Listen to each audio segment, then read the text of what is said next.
Hey everyone, welcome to Data Millennials. I'm Atul, and in this video we are going to discuss about the print function with a separate argument or SEP argument.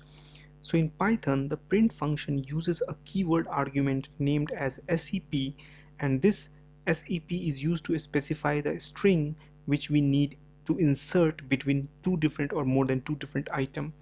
The value of this SEP argument allows us to control how the print function visually separates the argument, and the name SEP stands for separator.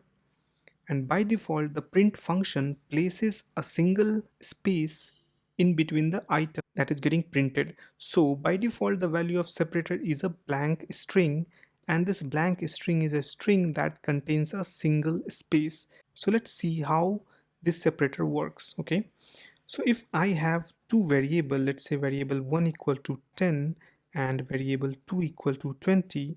Now if I'll print this, basically variable 1 comma variable 2, okay, let me remove the space.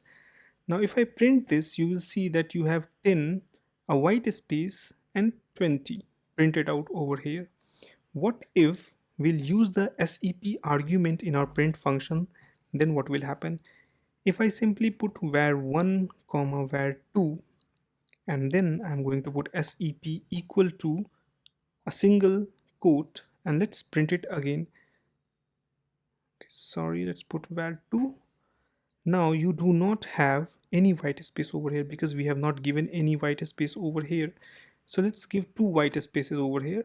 Now if I run this, you will see that now you have two white spaces.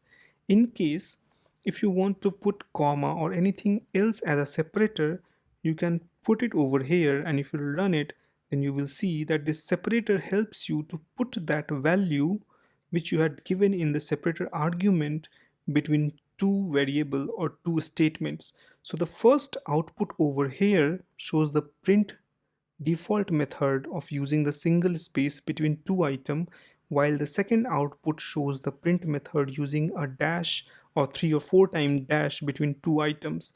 So this is how basically you can use the SEP argument in your print function. Happy learning and see you in the next video.